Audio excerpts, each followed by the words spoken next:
Bienvenue dans Jardin Malin, le podcast qui répond à toutes vos questions de jardinage. Que vous soyez novice ou expert, on vous guide avec des conseils clairs, des astuces simples et des pas à pas détaillés. Avec Jardin Malin, votre jardin aura plus de secrets pour vous. Ah, fin février. C'est vraiment le moment parfait pour commencer à penser au jardin, vous ne trouvez pas? On a tellement de choses à découvrir et à planifier pour avoir un jardin magnifique au printemps.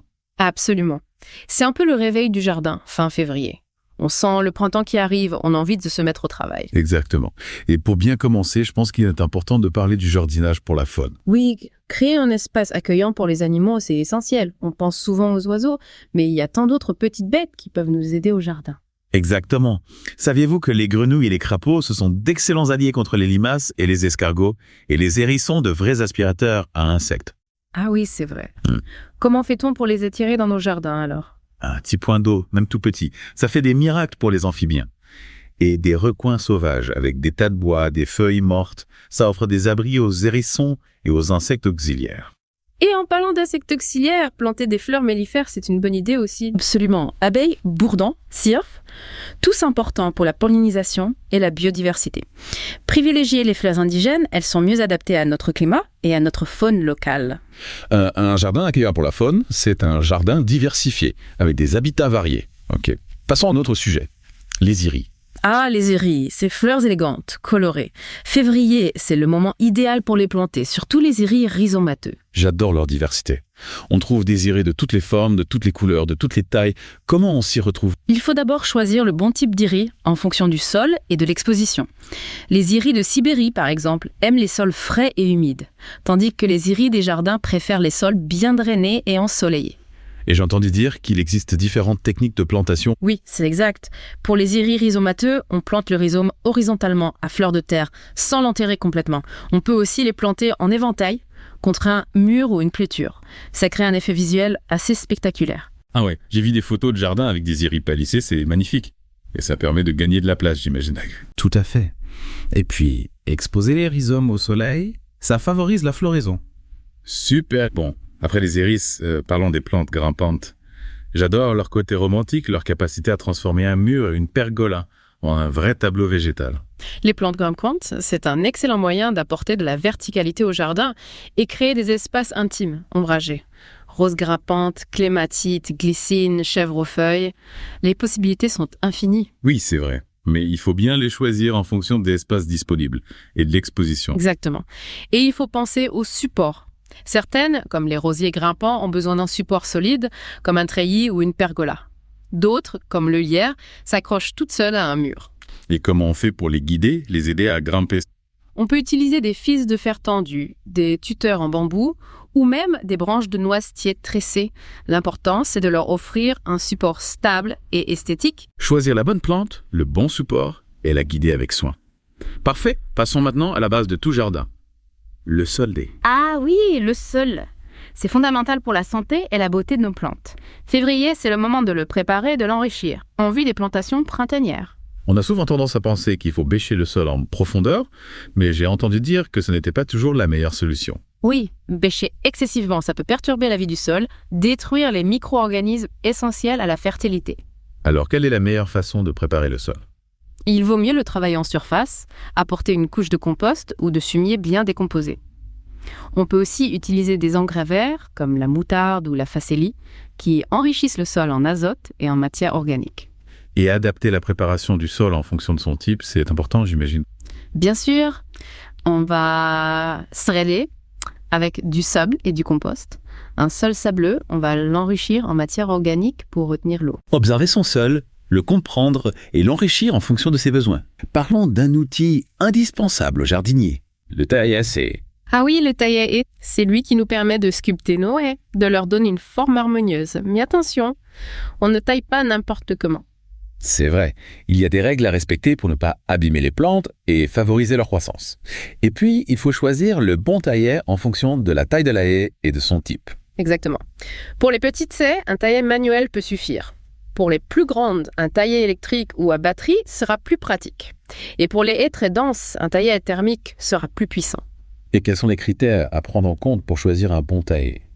La longueur de la lame, l'espacement entre les dents, le poids de l'outil, le type de poignée, la puissance du moteur. Il faut choisir un taillet adapté à sa morphologie et à ses besoins. Choisir le bon taillet, c'est pas toujours évident. Vous avez raison. Il y a tellement de modèles. Il faut choisir celui qui correspond à nos besoins. Petite scène, taillet manuel, ça peut suffire, silencieux, écologique, et puis ça permet un travail précis. Mais pour les haies plus grandes, un taillet électrique ou à batterie, c'est plus pratique, non? Tout à fait. Les taillets électriques plus puissants, on taille plus rapidement. Parfait pour les haies de taille moyenne. Les taillets à batterie, eux, offrent une grande liberté de mouvement. Mais l'autonomie est parfois limitée. Et les taillets thermiques? Les plus puissants du marché. Idéaux pour les haies très denses ou très hautes, mais plus bruyants et plus polluants que les électriques ou à batterie. Il faut bien choisir son taillet en fonction de la taille de la haie, mais aussi de son type. Et une fois qu'on a le bon outil, comment on taille correctement? D'abord, choisir la bonne période. La plupart des haies, on les taille en fin d'hiver, avant le démarrage de la végétation. Mais certaines espèces, les conifères par exemple, on les taille plutôt en fin d'été. D'accord. Et ensuite, donner la bonne forme à la haie. Exactement. La forme la plus courante, c'est la forme trapézoïdale, base plus large que le sommet.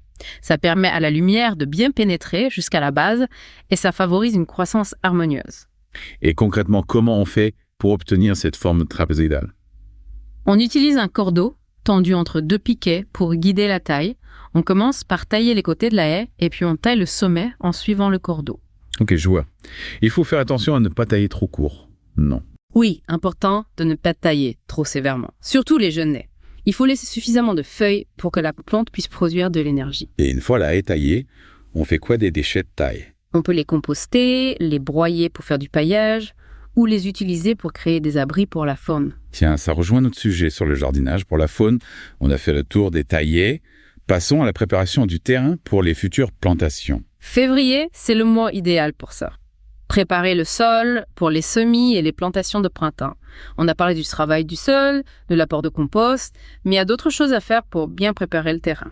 Par exemple? Nettoyer les massifs de fleurs, enlever les mauvaises herbes, les débris végétaux, ameublir la terre avec une griffe. Et c'est le moment de planter les bulbes de printemps, non?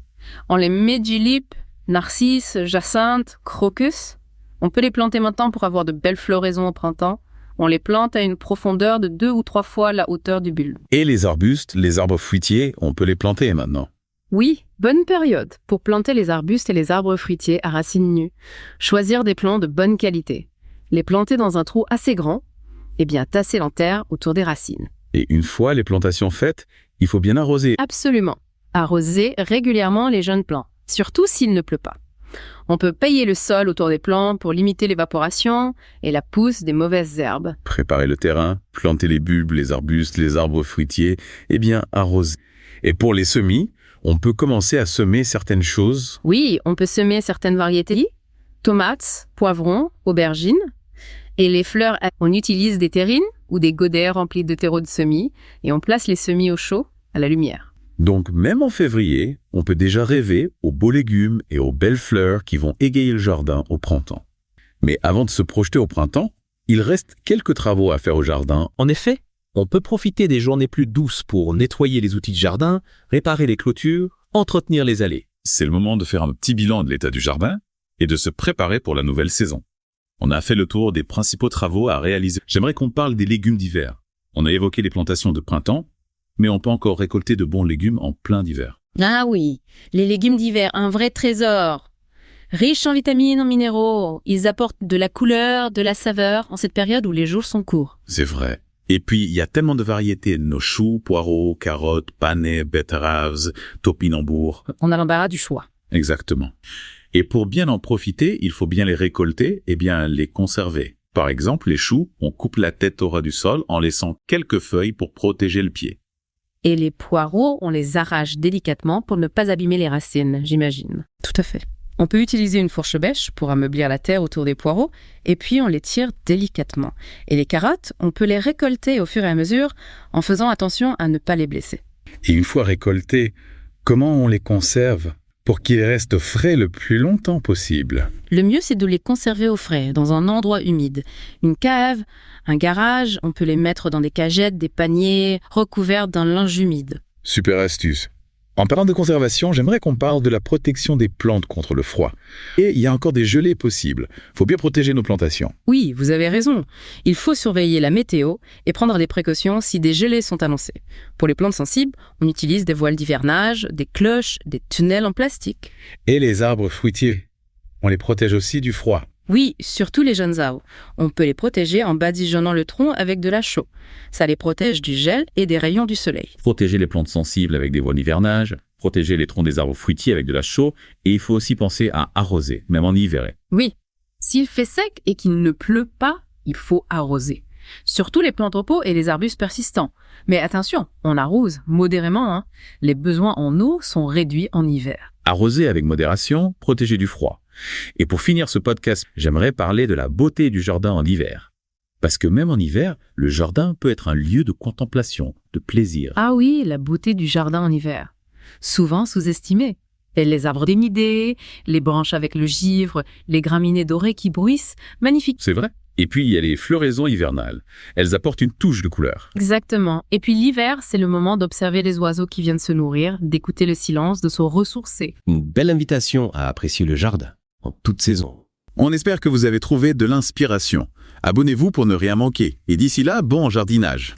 Jardin Malin est produit par Germy, spécialiste des kits de semis.